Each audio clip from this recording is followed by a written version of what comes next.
कराची के इलाइक़े शाह फैसल कॉलोनी में रिहायशी इमारत में क़ाइम दुकान के ॿाहिरि हिकु ॼणो सड़ी फौत, हिकु ज़ख़्मी। फायर ब्रिगेड अमले ॿाहिरि विसाए वरिती। वॾे वज़ीर मुराद अली शाह वाक़े जो नोटिस वठी छॾियो। रिपोर्ट तलब संदसि चवणु आहे त ॿाहिरि लॻण जो असल कारण गैर क़ानूनी पेट्रोल पंप ॿुधायो पियो वञे।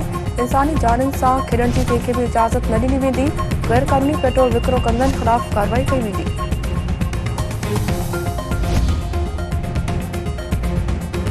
पीपी चेयरमैन बिलावल भुट्टो ज़रदारी चयो आहे त आइन जी बालादस्ती खां सवाइ पार्लियामेंट समेत को बि इदारो नथो हली सघे जेको पीटीआई बानी कयो। जेकॾहिं इहो कंदा त सुभाणे हू बि जेल में हूंदा। पार्लियामेंट मुल्क जो सुप्रीम इदारो आहे। अवां जो लीडर कुझु अरसे खां जेल में आहे, को फ़र्क़ु नथो पए। संदसि केस मेरिट ते वेढ़ो। सियासत खे गार बणायो वियो। छा वॾे वज़ीर जो कमु गारियूं ॾियणु आहे? खेनि सियासत सां नौजवाननि खे रोज़गार ऐं मुआशी इंसाफ़ ॾियारणो आहे। हुकूमत जो कमु रुगो बाहि ते तेल हारणु आहे, तॾहिं बि कमु न हलंदो। मुख़ालिफ़ धिर जो कमु रुगो गार ऐं नाकारी किरदार हूंदो, तॾहिं बि कमु न हलंदो। जेकॾहिं मुल्क हलाइणो आहे त हुकूमत ऐं अपोज़िशन खे गॾिजी हलणो पवंदो।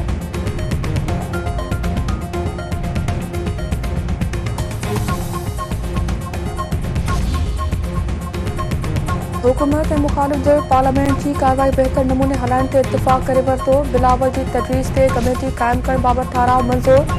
छा असां गॾिजी चार्टर ऑफ पार्लियामेंट ते सही नथा करे सघूं? सभु कुझु विसारे पार्लियामेंट जे वक़ार लाइ गॾु थियणो पवंदो। चाहियूं था त मुख़ालिफ़ धिर ॻाल्हियूं करे। स्पीकर अयाज़ सादिक पार्लियामेंट में रेड लाइन क्रॉस कई वई त पीटीआई जे जलसे में केतिरा ढीका लताड़िया विया। जलसे में कयल ॻाल्हियूं आबखात बराबरि आहिनि। ख्वाजा आसिफ बिलावल जी कमेटी बाबति तजवीज़ सां इत्तिफ़ाक़ करियूं था। हुकूमत हिन मामले ते मुकमल सहकार कंदी। रेड लाइन क्रॉस करणु कंहिंजे बि हक़ में बहितर नाहे। साफ़दार क़ौमी असम्बली जे स्पीकर पार्लियामेंट अंदरि सिक्योरिटी जी नाकामी ते sergeant at arms Ishfaq Ashraf समेत 4 सिक्योरिटी एहलकारनि खे 4 महीननि लाइ मुअत्तल करे छॾियो। अयाज़ सादिक जो चवणु आहे त पार्लियामेंट हाउस मां थियल गिरफ़्तारियुनि ते ज़िम्मेवारनि ख़िलाफ़ कार्रवाई कई वेंदी।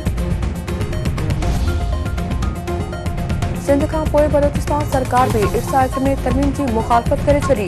असेंबली मां ठाराव पास कराइण जो ऐलान। आबाशी वारे सूबाई वज़ीर जाम खान शोरे ऐं सूबाई वज़ीर सादिक उमरानी विच में कोयटा में मुलाक़ात। सादिक उमरानी जो चवणु आहे त इर्सा एक्ट में तरमीम जी बलोचिस्तान हुकूमत बि मुखालफ़त करे थी। सिंध जी बलोचिस्तान असेंबली मां बि इर्सा तरमीमी एक्ट ख़िलाफ़ ठाराव मंज़ूर करायो वेंदो। जाम खान शोरे चयो त इर्सा जे हाणोकी सेटअप में तब्दीली करणु न ॾिनी वेंदी। तरमीमूं ख़तरनाक आहिनि।